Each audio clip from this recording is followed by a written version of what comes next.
조이의 북카페.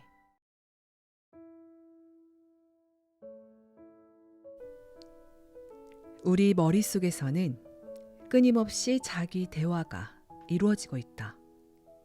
걸을 때도, 앉을 때도, 일을 하고 있을 때도, 집에서 느긋하게 쉬고 있을 때도, 심지어 누군가와 대화를 하고 있을 때조차 머릿속에서 자신과의 대화는 한시도 쉬지 않고 진행되고 있다.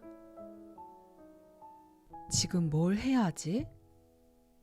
아, 그때 그 일 어떻게 됐더라? 맞다. 그거 이번에 해볼까? 그 사람이 그때 그런 얘기를 했었지. 아차, 이제야 생각났다. 뭔가 찜찜하고 걱정스럽다. 그런데 정작 무엇이 걱정인지 그 실체를 모르겠다. 항상 모르는 것들에 둘러싸여 있다 보니 그것이 뭔지 알 수는 없지만 언제나 자신은 쫓기듯 바쁘다고 느낀다. 당신은 어떤가? 당장 눈앞에 놓인 해야 할 일, 하고 싶은 일에 지속적으로 잘 집중할 수 있는가? 어떤 이유에선지 몰라도 당신은 집중해서 일하지 못하는 상태에 놓인 것은 아닌가? 또 집중하고 싶은 목표를 잃어버린 것은 아닌가? 혹은 집중하고 싶은 게 너무 많아서 도무지 어느 것부터 손을 대면 좋을지 알 수 없게 되어 버리진 않았는가? 확실한 답을 모르기 때문에 우리는 누군가에게 휘둘릴 수밖에 없다. 나도 모르는 사이에 주위 사람들에게 끌려다니다가 어느새 정신을 차리고 보니 자신이 지금 스스로 세운 자신의 인생 지도 중 어느 부분에 와 있는지조차 알 수 없게 된다. 사실 자신의 일에서 크게 성공한 사람도 돈이나 재능이 넘치는 사람도 역시 마찬가지다. 눈앞의 해야 하는 일에 쫓겨 매일 매 순간을 즐기지 못하는 사람들이 많다. 사람들과 어울려서 살아가는 우리는 혼자서 생각할 시간을 가져야지 라고 일부러 의식하고 계획하지 않는 이상 그런 시간을 갖기가 쉽지 않다. 그래서 혼자서 생각하는 시간이 생기기를 막연히 기다리지 말고 이제는 적극적으로 만들어보자. 회의 방식으로 해보는 것이다. 이것이 바로 이 책에서 소개하고자 하는 혼자 회의다. 안녕하세요. 조이부 카페에 오신 것을 환영합니다. 오늘은 혼자 일하는 업무의 정석, 언택트 시대, 나 혼자 회의한다라는 책을 가지고 왔습니다. 이 책은 일본 아마존 성공학 분야의 최장기 베스트셀러입니다. 가장 완벽하고 효율적인 생각 정리의 기술. 하루 10분 생각을 정리하는 시간, 혼자 회의를 지금부터 시작합니다. 혼자 회의의 힘. 우리의 머릿속은 매우 독특해서 질문을 던지면 움직이기 시작한다. 그리고 답을 찾는 순간 영감처럼 답을 우리 스스로에게 던져준다.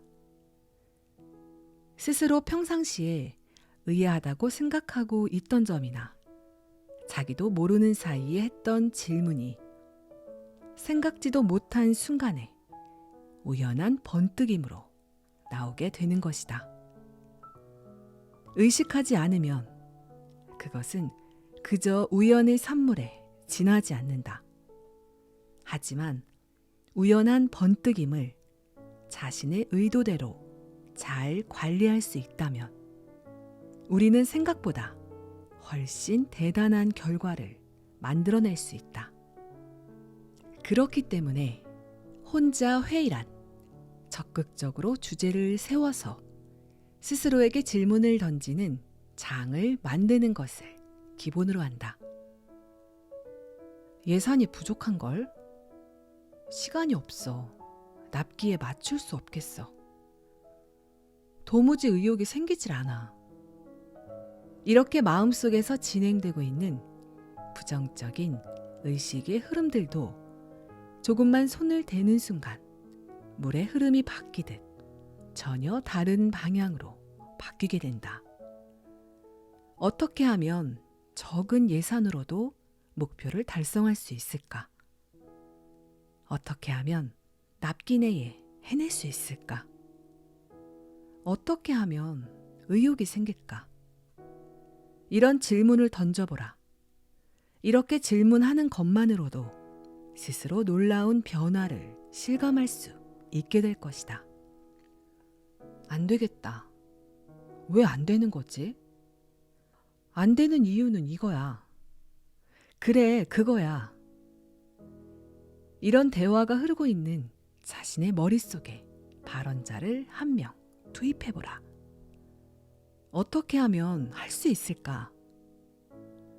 그럼 부정적인 흐름이 멈춰지고 새로운 풍경이 펼쳐지기 시작하면서 전혀 다른 발상과 아이디어가 흘러 넘치게 된다. 게다가 그 발상과 아이디어는 당신이 지금까지 상상조차 하지 못한 것일 수도 있다. 혼자 회의는 구체적으로 무엇을 하는 걸까? 그렇다면 혼자 회의는 구체적으로 어떻게 하는 걸까? 간단히 말하면 첫 번째, 지금 직면하고 있는 문제를 모두 적는다. 두 번째, 각각의 문제에 대해서 이 문제가 어떻게 되면 좋을까? 라는 질문의 형태로 바꿔 적는다. 세 번째, 각각의 질문을 그럼 어떻게 하면 그렇게 될까? 라는 질문의 형태로 바꾼다.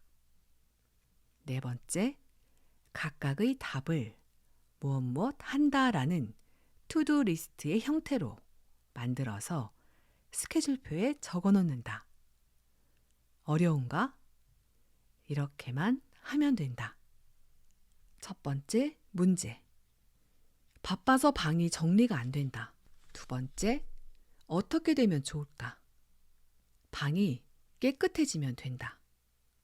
세 번째, 어떻게 하면 그렇게 될까? 아이디어 1. 아침에 평소보다 15분 정도 빨리 일어나서 청소한다.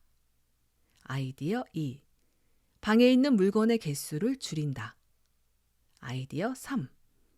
도와줄 친구들을 집으로 부른다. 네 번째, 투두의 형태로 바꾼다. 알람 시계를 15분 정도 빨리 맞춘다. 다음 주 토요일에 필요 없는 물건 버리기 일정을 넣어둔다. 친구들에게 전화를 한다. 혼자 회의, 언제, 어디에서? 혼자 회의는 아침에 하는 것을 추천한다. 아침은 그날 하루를 좌우하곤 한다. 아침이 좋지 않은 날은 하루 종일 일이 잘 풀리지 않는 경우가 많다. 그러나 만약 아침에 혼자 회의를 한다면 하루를 온전한 나의 것으로 만들 수 있게 된다. 특히 아침에 아직 아무도 출근하지 않은 회사에서 혹은 혼자서 점심을 먹을 때, 업무 중 교통수단을 이용해 이동할 때 등이 바로 혼자 회의를 하기에 좋은 시간으로 추천할 만하다. 지금까지 다른 일에 허비했던 시간들 가운데 아주 조금만 혼자 회의 시간으로 활용해보자. 혼자가 될 수 있는 장소로 이동해보자. 이를 위해서 일부러 새로운 카페를 찾아보는 것도 좋다.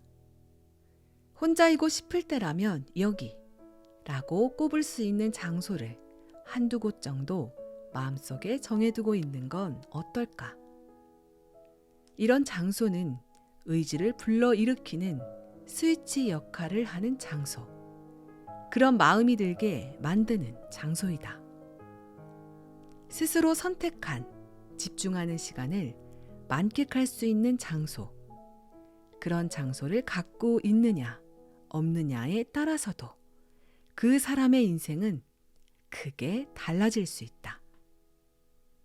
보편적으로 생각할 수 있는 곳은 카페, 호텔 라운지 등이 있다. 그런데 진짜 더 좋은 곳은 바로 장거리 이동을 위한 지하철이나 버스, 비행기 등 교통수단 아니다. 이런 이동 시간에는 혼자인데다 자유롭게 움직일 수 없으며 다른 것을 하기가 어렵다. 싫든 좋든 혼자 회의를 할 수 있는 멋진 환경이 만들어지는 것이다. 혼자 회의의 도구, 무엇이 필요할까? 혼자 회의를 할 때는 무엇이 필요할까?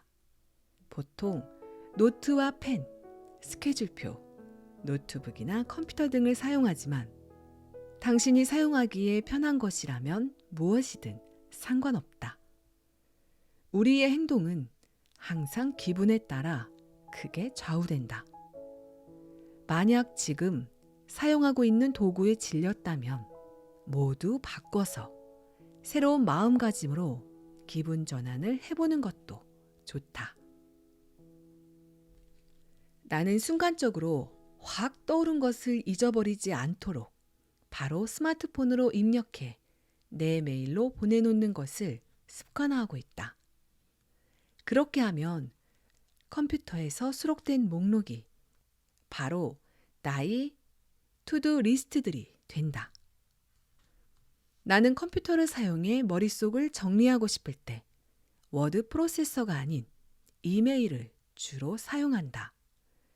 메모를 할 때도, 생각을 할 때도, 해야 할 일들을 정리할 때도, 원고를 쓸 때도, 무언가를 쓸 때는 항상 메일을 이용한다. 특별한 작업을 하는 것은 아니다. 그저 수신자를 비워둔 채 본문에 자유롭게 써넣을 뿐이다. 가장 익숙한 것이 메일이기 때문에 한눈에 바로 들어오고 이 가운데 누군가에게 전하고 싶은 내용이 있으면 바로 보낼 수 있다는 장점도 있다. 그래서 나는 생각의 환기가 필요할 때면 우선 내 메일에 신규 메일함을 여는 버릇이 있다. 그것만으로도 머릿속이 새로운 모드로 전환된다. 혼자 회의를 시작하자. 지금 당장. 준비가 다 되었다면 지금부터 혼자 회의를 시작합니다. 라고 선언한다. 실제 목소리를 내도 좋고 마음속으로 해도 좋다. 이것은 매우 중요한 의식이다. 천천히 숨을 내쉬고 호흡을 정리하고 기지개를 켜보라. 이제부터 혼자 회의를 한다 라고 확실하게 선언함으로써 사고 모드를 전환하면서 아까와는 다른 상황에 들어왔음을 스스로에게 알리는 것이다. 그럼 실제로 혼자 회의를 시작해보자. 맨 처음이니 워밍업으로 질문을 시작해보자. 최근에 즐거웠던 일은 뭐였지? 스케줄표를 보면서 해도 좋다. 최근에 즐거웠던 일을 생각해서 3가지만 적어보자. 첫 번째, 회의 시간에 발언 후 상사로부터 격려와 칭찬을 받았다. 두 번째, 누구씨로부터 밥을 같이 먹자는 얘기를 들었다. 세 번째, 예전부터 갖고 싶었던 가방을 샀다. 재능을 늘리는 것만큼이나 중요한 것이 바로 재능을 실전에서 발휘하는 것이다. 그래서 회의나 세미나 등에서는 첫 대면인 참가자들이 저항감을 버리고 장의 분위기가 따뜻해질 수 있도록 간단한 게임이나 질문을 주고받는 경우가 있다. 이것을 아이스 브레이킹이라고 부르는데 얼음처럼 딱딱해진 마음을 부드럽게 녹인다는 의미를 갖고 있다. 혼자 회의를 할 때도 약 1분 정도의 짧은 시간 동안 아이스 브레이킹을 한다면 스스로 갖고 있는 재능을 더 잘 발휘할 수 있는 마음의 상태가 된다. 즐거웠던 기억들을 모아보자. 그런 아주 작은 준비를 하는 것만으로 혼자 회의를 즐길 수 있는 마음의 상태가 되고 좋은 아이디어가 나오게 된다. 꼭 한번 시도해 보길 바란다. 무언가를 시작하기 전에 의식을 바꾸려는 노력을 해보자. 그것만으로도 지금까지와는 전혀 다른 현실을 볼 수 있을 것이다. 혼자 회의의 세계에 몰두하기 위한 또 하나의 의식은 스스로를 향한 근황 보고다. 보고라고 해도 어차피 자신만 확인하는 것이므로 어떤 내용과 형식이든 상관없다. 이제 곧 여름도 끝난다 라든지 어제 저녁은 정말 재밌었어 와 같은 식으로 너무 깊이 생각하지 말고 마치 친구에게 쓰는 메시지처럼 혹은 가벼운 일기 같은 느낌으로 즐겁게 적어보자. 예, 그럼 시작해볼까? 벌써 화요일이다. 오늘은 온천에 와 있다. 쉬는 날이지만 기록은 마음을 정리하는 데 필요하기 때문에 목욕을 마치고 글을 쓰고 있다. 이런 식으로 가볍게 기록하다 보면 자신의 복잡한 머릿속을 정리할 수 있다. 머릿속을 정리하면 마침내 해야만 하는 일이 하고 싶은 일로 바뀐다. 혼자 회의의 기본, 질문을 떠올려라. 누구나 한 번쯤 친구와 이야기를 하다가 혹은 길을 걷다가 갑자기 이랬던 경험이 있었을 것이다. 아, 그 사람 누구였더라? 머릿속에 맴돌기는 하는데 이름이 선뜻 생각나질 않는다. 그런데 집으로 돌아가서 샤워를 하는 도중에 갑자기 아! 하고 그 이름이 생각난다. 누가 떠올리게 해주는 걸까? 당신은 분명 이름을 떠올리려고 한 사실조차 잊고 있었는데 맥락도 없이 갑자기 답이 툭 튀어나온다.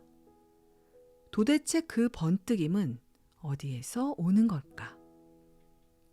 정답은 바로 잠재의식이다.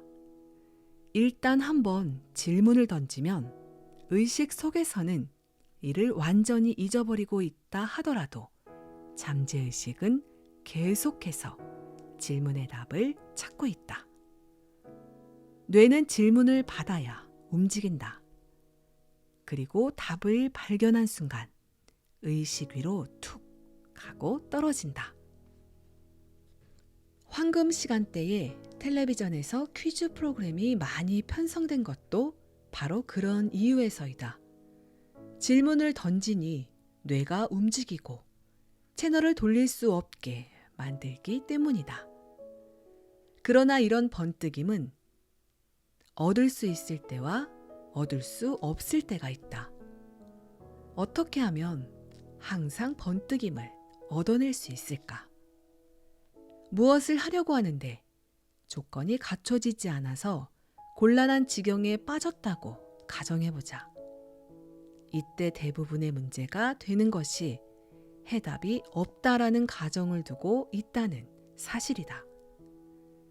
번뜩임을 가져다주는 잠재의식은 인터넷 검색 도구와 비슷해서 없는 것을 아무리 찾으려고 해봤자 뇌는 검색할 수가 없다. 해답이 없다라는 부정적인 질문에는 잠재의식도 답을 찾지 못한다. 그렇기 때문에 좋은 번뜩임을 얻을 수 없을 때는 이렇게 답이 없다고 생각하는 것을 찾고 있는 경우일지도 모른다. 이제는 있는 것을 찾는 질문으로 바꿔보자. 계속 고민만 붙들고 있는 사람은 해결법을 찾아낼 수 있는 방식으로 질문을 바꾸지 못했기 때문에 답을 찾지 못하는 것이다. 이런 경험을 해본 적이 있는가? 아, 완전 실패했어요. 또 결론이 안 난 거야? 네, 뭐뭐 해서요. 아, 그래? 그랬으니 결론이 안 날 수밖에 없지 않겠어? 그렇겠지요. 게다가 뭐뭐 해가지고. 아, 그랬구나. 좋은 조언을 해줘도 힌트를 얻어가지 못하고 흘려버리는 사람은 그 사람과 일이 잘 풀리지 않는다 라는 사실만을 머릿속에 채우고 있다. 어떻게 하면 그 사람과의 일이 잘 될 수 있을까? 라는 의문형으로 되어 있지 않기 때문에 진짜 정답이 눈앞을 스쳐 지나가도 결국 깨닫지 못하고 놓쳐버리고 만다. 그리고 나는 왜 안 될까? 왜 공부는 못하는 걸까? 왜 항상 돈이 없는 걸까? 이런 어두운 답을 유도하는 질문은 금물이다. 아무리 답을 생각해봐도 해결법을 찾을 수 없기 때문이다. 밝은 답을 찾는 질문을 해보자. 어떻게 하면 잘할 수 있을까? 어떻게 하면 공부의 효과를 높일 수 있을까? 어떻게 하면 돈 걱정 없이 살 수 있을까? 우리는 스스로에게 가장 많이 던진 질문에 대한 전문가가 되어간다. 어떻게 하면 더 많이 땡땡이를 칠 수 있을까? 라는 질문은 땡땡이 전문가를 만들지만 어떻게 하면 좀 더 효율적으로 할 수 있을까는 효율의 전문가를, 어떻게 하면 이익을 더 높일 수 있을까는 이익의 전문가를 만들어낸다. 그리고 더 즐겁게 스스로의 심장을 두근거리게 만들 수 있는 방향으로 정리해가는 방법도 추천한다. 나는 왜 안 될까? 에서 어떻게 하면 잘할 수 있을까? 어떻게 하면 간단하게 잘할 수 있을까? 어떻게 하면 즐겁고 간단하게 잘할 수 있을까? 낭독은 여기까지입니다. 혼자 회의로 여러분의 생각이 정리되는 하루가 되시길 바라겠습니다. 끝까지 함께 해주신 여러분, 감사합니다. 사랑합니다. 축복합니다.